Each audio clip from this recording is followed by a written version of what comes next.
So what are we doing here then? How did it come to this?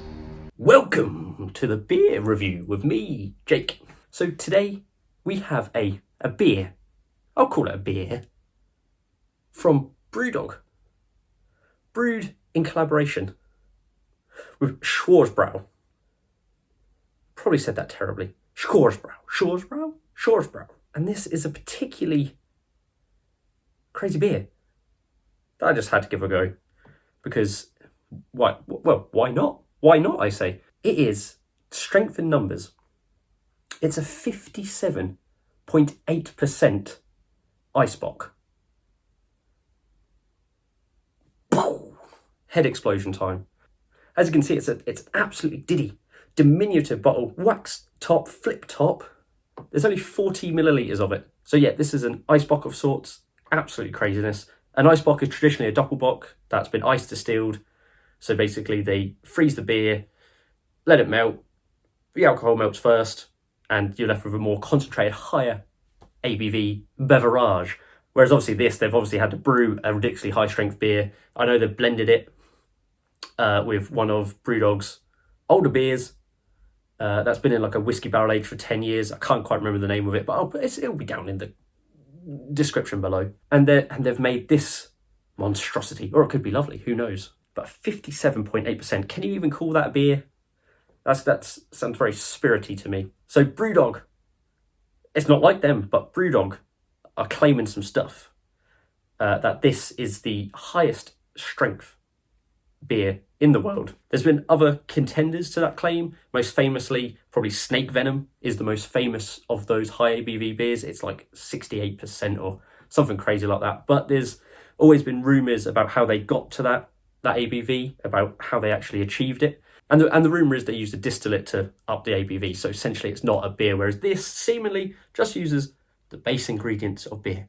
Water, malt, hops, and yeast.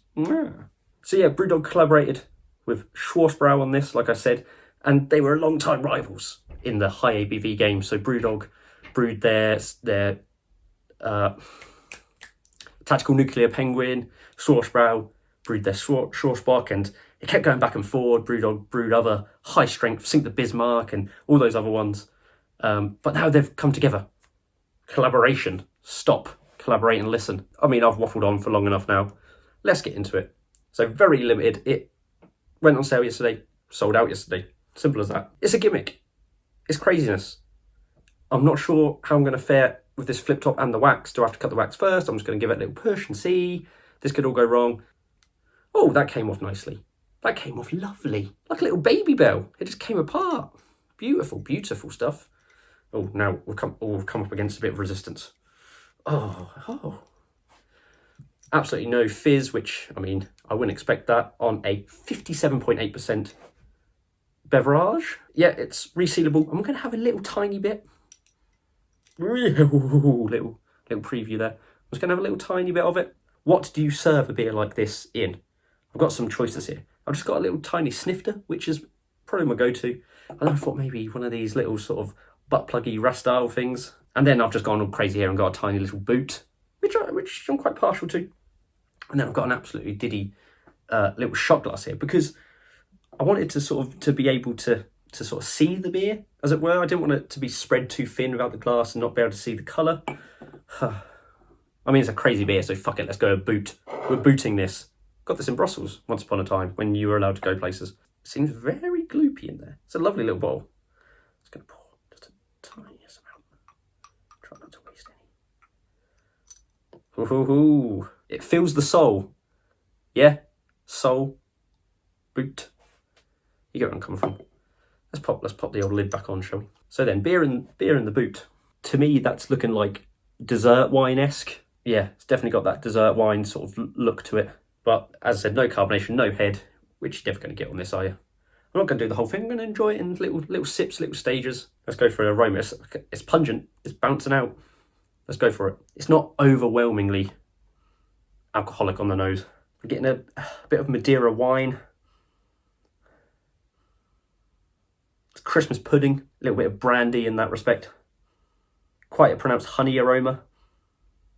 Almost mead mead-like. Something orange marmalade, perhaps. But do you know what? It doesn't smell bad. Fragrant, it's a little bit floral. Let's go for a real deep sniff. I've got a little bit of a blocked up nose. Let's go for a real deep one in the boot. Get my nose right in the boot. Wow, okay. If you get right in there and take a real big sniff. Yeah, there's a little bit of eye-watering nature to that one now. I don't know if it's because it's just a smell you just smell everywhere now, but a little bit of a hand sanitizer alcohol kick to that one. If you smell sort of not that deeply, you get those other characteristics. But if you get in close and give it a good sniff, then yeah, that's when you can get a sense of the alcohol there. But let's go for a little taste. Cheers.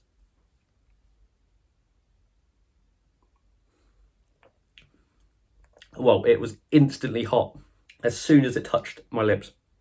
Wow, that has got a kick to it. That is hot. It's burnt. Throat going down. I can feel it going all the way down to the old stomach. Flavour-wise, I mean, it's not that heat was crazy, but the flavour is not too displeasing. Yeah, again for me, I think sort of like it's like someone mixed like Madeira wine with whiskey or something like that. That's sort of the vibes I'm getting there. There's a little bit of sweetness to it. Again, I'm getting honey. It's making me think of mead. Let's go for it. I've got about another sip in there. Let's go for another little one. Oh, as soon as it starts getting just near your lips, you start feeling the heat of that alcohol. But I have to say, it's crazy, but it's not awful. Yeah, you won't want to drink much else after this though. It's sort of killed my sort of almost like, you know, if you burn your tongue on like hot coffee or something like that, it's giving me sort of that sensation. Woo-hoo. That's a big boy.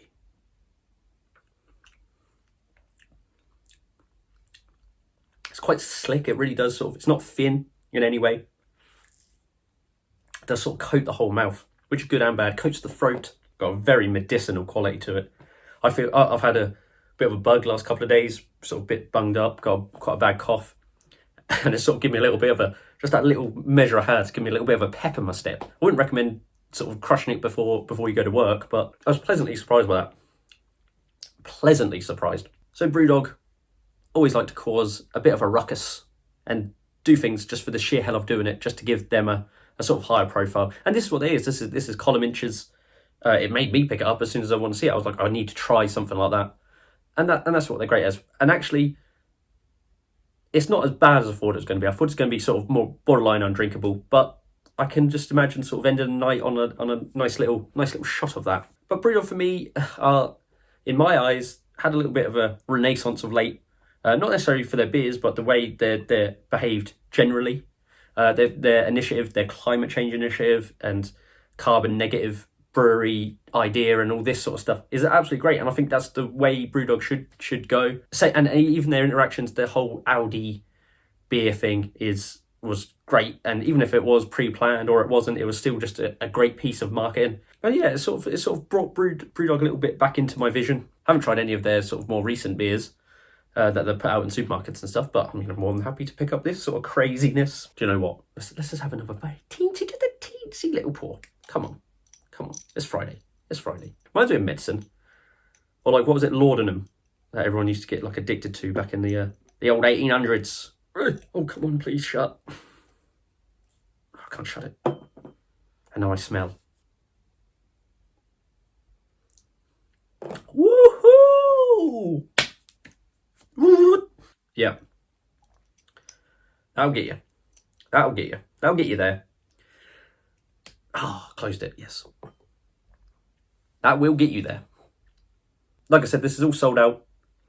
I reckon it might be knocking around some of the BrewDog bars. You can probably get little pours of it and all that. BrewDog little pours. Little pours of it, maybe. But it's craziness. It's worth going to go. It's not even beer, in my opinion. It is it's full on spirit level. Spirit level. I keep just saying stuff that's already stuff. I'm very glad I got a bottle of it. Very happy to try it. I mean, I think I've tried Tactical Nuclear Penguin, but that's it. I haven't tried any of their other sort of crazy other high ABV stuff.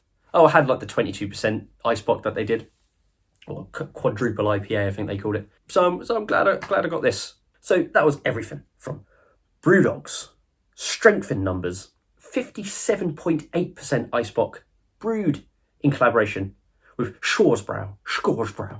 You tell me how to say it down below. So thanks for watching. I've been Jake. Remember to like and subscribe. Leave comments down below. What do you think of all this gimmicky stuff? What do you think of BrewDog? What do you think of high ABV beer in general? And I'm talking extreme highs. I'm not talking like sort of that mediocre session 12% stuff. Last little dribble. That went down the wrong hole. Oh no, I gotta have another little sip because I've got to go.